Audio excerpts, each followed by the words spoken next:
Hey everyone, today I'm joined by Will Huston, the founder and chief investment officer at Bay Street Hospitality, a global investment firm specializing in innovative hospitality and hotel assets. How are you doing today, Will? I'm doing well, man. It's good to see you, bro. Good to see you too.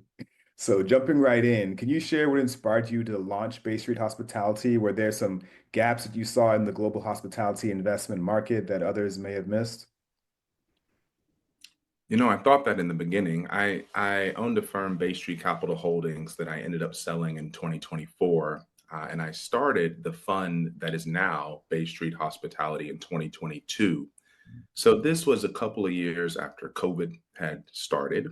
And I was thinking, what should we be investing in while this sort of persistent stay in home sort of mandate was out? I'm in California. So California took the shutdown pretty serious. And near the end of 2021, I sort of had the notion that a lot of the smaller hotels were going to continue to struggle because there just wasn't the tourism numbers that they were accustomed to. And so the idea initially was to go out to property owners that owned a portfolio of assets whose kids had been educated and the parents were getting older and they didn't really know what they were going to do, with these assets that they had. And the idea was that I would sort of play in the middle, smaller hotels that were a little too expensive for an individual investor to want to buy on their own and take the risk, and a little too small for the very large, real estate firms, the CBREs and JLLs and BlackRocks and Blackstone, all that, to be interested in. It's sort of just too small like that, sort of like middle of the road is what I was aiming for. And so that was kind of where the idea came from. Uh, the first property that we bought was in South Lake Tahoe.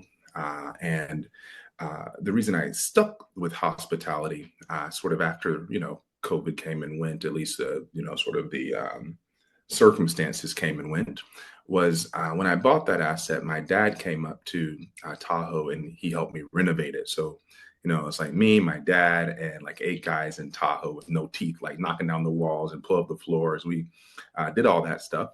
And it was a real good experience for me. And it's sort of like one of these like formative moments that I had like with my dad growing up. And I didn't realize it at the time, like while I was in that moment. Um, Afterwards he ended up passing away like right at like a year anniversary of us buying and renovating that asset.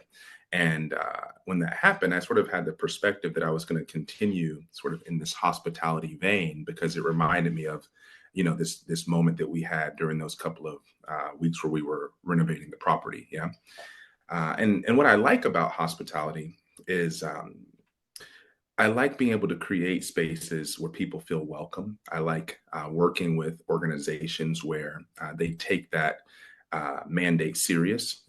My first trip to South Africa, when I landed, a stranger came up to me and he said, "Hey, where are you from?" And I said, "California." And he said, "You're welcome here." And when I heard that phrase, I was in my mid 30s. And I said, wow, I don't think I've ever felt welcome anywhere, like just to have someone, no agenda, no nothing, just like, hey, just want to let you know. And it turns out that's the way that they greet one another in South Africa. It wasn't like he was the only one who said that. It was just my first time hearing it, you see. So that's a bit about how I got into hospitality.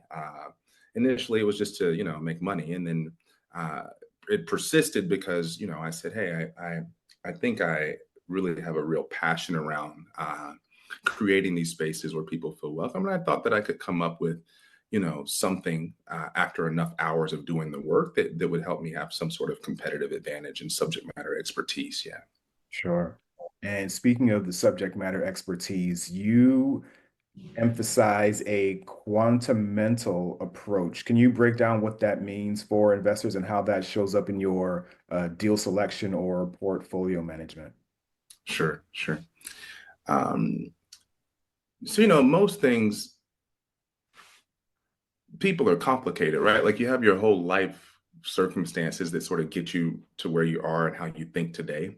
So part of the way that I invest as a hotel investor has a lot to do with the success and the failure that I had in the public markets and in building businesses. So I went through several cycles of opening and closing and opening and selling investment firms and marketing related companies. And I also found a lot of success in the public market, looking at investing purely driven by data. So this term quantamental, effectively, what it means is that we're taking a lot of top down and bottom up data. So think, country level, like macro level data, as well as hotel specific data. So things like seasonality or big events that are happening at properties, or trends around the seasonality and these big events and the number of tourist arrivals, things like that. And instead of just relying on a performa, and a performa is basically something that tells you how much you expect something is going to return, or looking at historical numbers, we have created a framework sort of based on my success in the public market that allows me to look at an asset and compare it to any other hospitality asset in the investable universe, whether it's public or private, and have a risk adjusted rate of return comparison for that asset. So I can look at, for example, a hotel, this is a 4-star hotel in Portugal. I can compare that to a 5-star hotel opportunity in South Korea. I can compare that to a REIT based in the US or in Singapore. And I can compare all of those things to just purchasing Marriott stock, right? And what that does is it gives myself and any other investor a lot of clarity around what is the actual risk that I'm taking. It quantifies the risk that you're taking when you add on layers of things like illiquidity, currency devaluation, government stability, passport strength, the amount of leverage that's on a project. So all the, the risk of delay in a project. These are all things that we're measuring in addition to sort of the typical, occupancy, average daily rate, RevPAR, sort of the common terms that you see in the hospitality space. And the reason why I did that is because as an investor, I became increasingly frustrated with my inability to tell which one of these investments is better. Like, should I do the 5-star hotel in South Korea, or should I do the 4-star, development project in Portugal, or should I just buy a Marriott stock? Like, it became increasingly clear to me that I was relying too much on the relationships that I was building and looking at the performance from a historical standpoint of these operators. And I wanted to have a more defendable thesis around investing. And so I came up with this framework where I said, we're going to be able to look at anything that's hospitality related, and we're going to pull in all of these. We have over 20 different data points that we check that can be used for both public and private, both individual assets and portfolios of assets, both developers and operators and asset owners, to be able to understand what exactly am I investing in, and more importantly, why am I investing in that? And even more importantly, is it appropriate for the portfolio that I currently have? Because I'm looking at the whole sort of portfolio of assets that I have and how this next investment is going to impact my overall risk-adjusted rate of return. Yeah. Sure. And Hopefully that makes sense. I think that it might have, but I also, my brain is doing that 24 hours a day. So it made sense to me, hopefully. it Maybe I makes could shorter burden next time you ask. you invest at a HoldCo level rather Mhm. than property by property. What are the advantages of this structure, or do you also do property by property as well?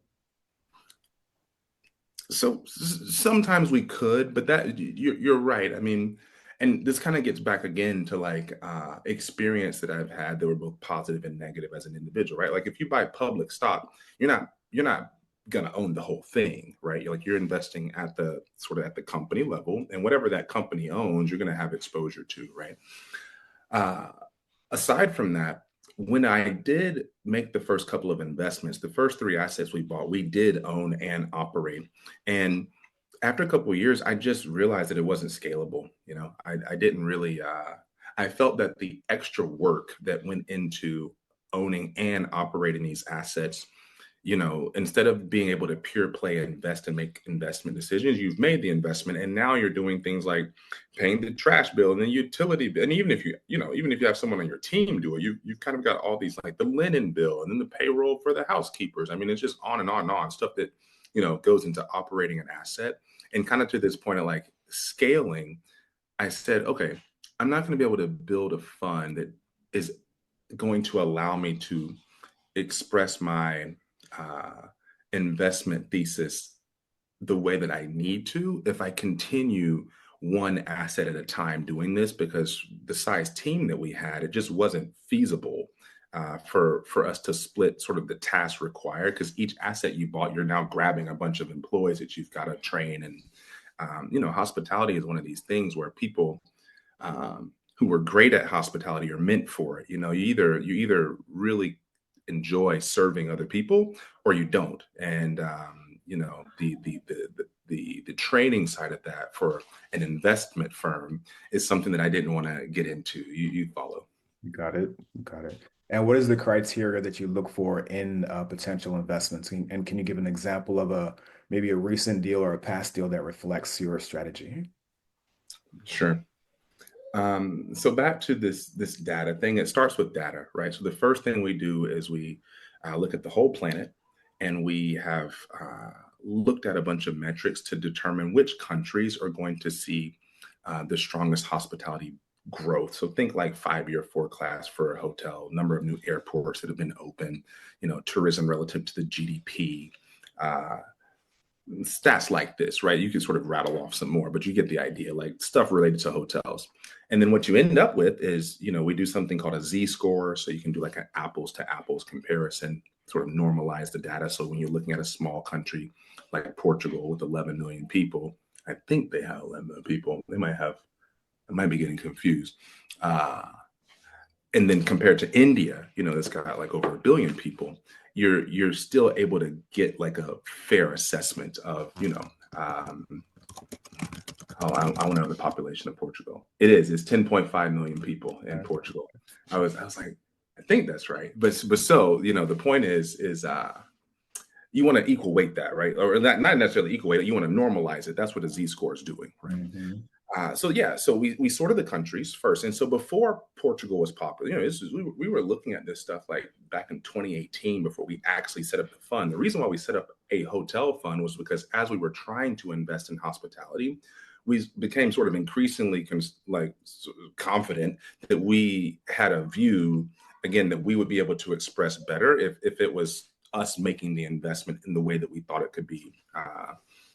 Properly executed in the private market, because there wasn't really a manager at the time that we saw that was taking this minority stake approach and just looking for exposure to the best performing regions as the first criteria.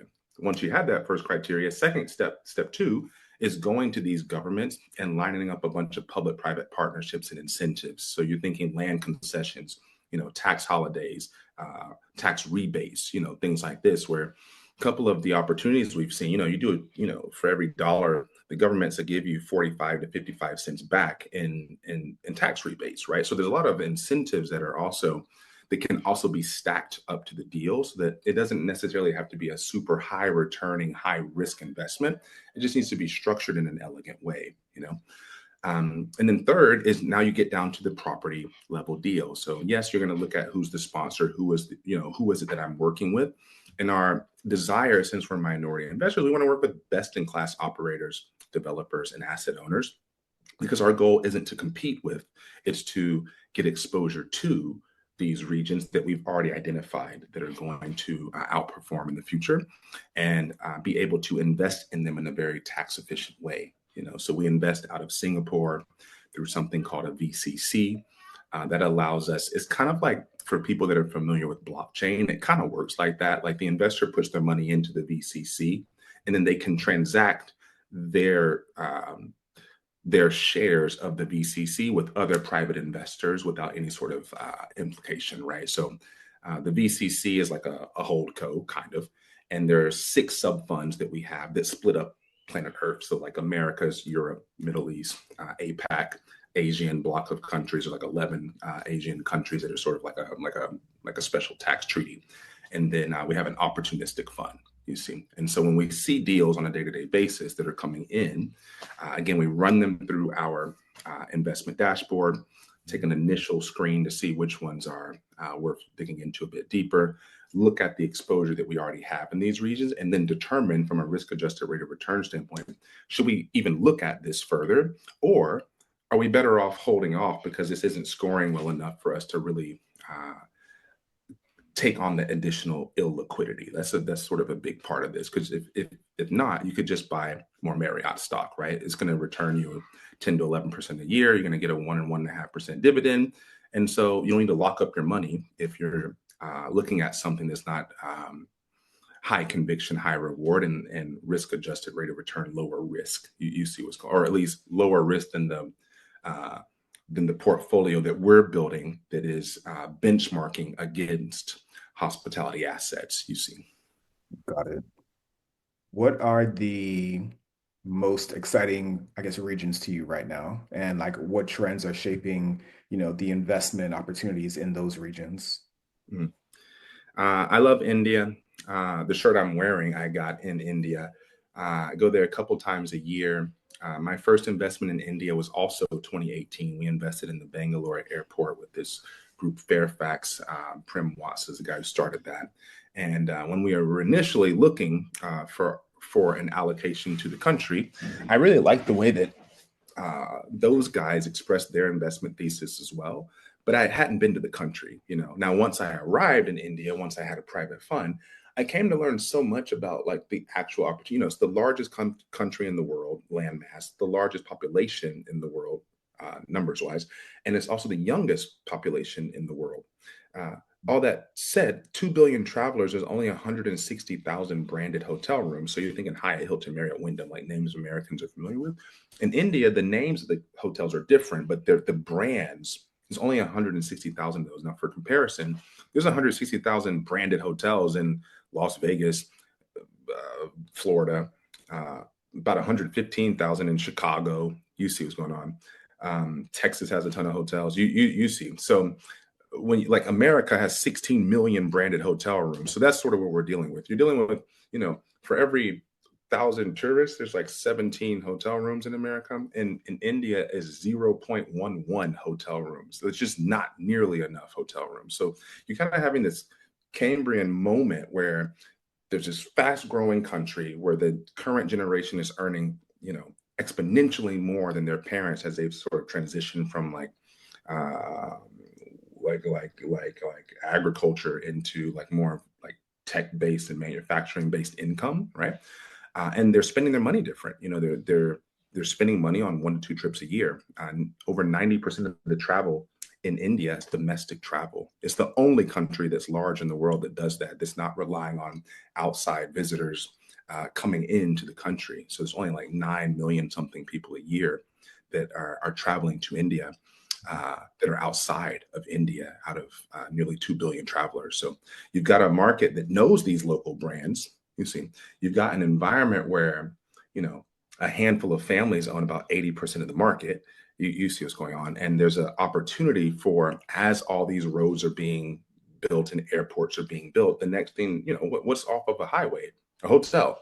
You see what's going on. So there's a huge opportunity there in India that I really like, and I'm looking forward to continuing to, you know, spend a lot of my time there and exploring opportunities there for the emerging market sort of, you know, bucket of what we're doing on the investment side, right? Sure. Interesting. Now, wrapping up for investors who are considering hospitality for the first time, what Mm. should they know about the asset class and about Bay Street specifically? I think for someone investing for the first time, like if I had my way in a perfect world, I would say they should know as much as they can. You know, when I ran Bay Street Capital Holdings before I sold it, something I always told investors is that you should never invest in something you don't understand. You know, and for me, the way that I approach understanding or gaining understanding is kind of, you know, straightforward. I would say read some books. If you don't have time to read the top 10 books or the top 10 podcasts, or Google up the top 10 people, you know, schedule a time to just learn from them, you know, go to the top 2 or 3 conferences. These are things that will save an investor a lot of headache down the line. Because again, if they don't, you can come across someone who's charismatic or who has some cool thing that just looks really good. I mean, there's actually books on this. There's a couple of books on like these big hotels that like lost tons of money from investors who just got bought into this idea of, you know, some project that ended up not working out. And I'm not saying like, if you do your homework, that won't happen, but I am saying that if you do your homework, the likelihood of something like that happening is going to decrease, I think, quite substantially, because you'll have a network. You'll be able to build a network of like-minded investors that. I'm speaking from a risk standpoint where you don't take on that sort of risk that you would if you were to just sort of blindly say, "Oh, I think I'm going to go invest in some hotels right now," right? That's another reason I take minority stake investments is I don't want the additional risk of going into a country where I'm not as familiar with how everything works intimately. You get my point? Like sure, you can read some stuff and meet some people in some meetings and all of that, but you can't necessarily you're still a foreigner. You see what I mean? Like so better that you build the right relationships. And I would say the same in, you know, that's what I'm saying. Like the same with an individual investment is quite a different strategy to say, I want exposure to the hospitality market in fill in the blank, you know, versus to say, I live in California. I know that San Francisco right now, for example, in real life, is having a horrible, like the default rates in San Francisco and the foot traffic in San Francisco around hospitality. It's like the worst that it's ever been, you know.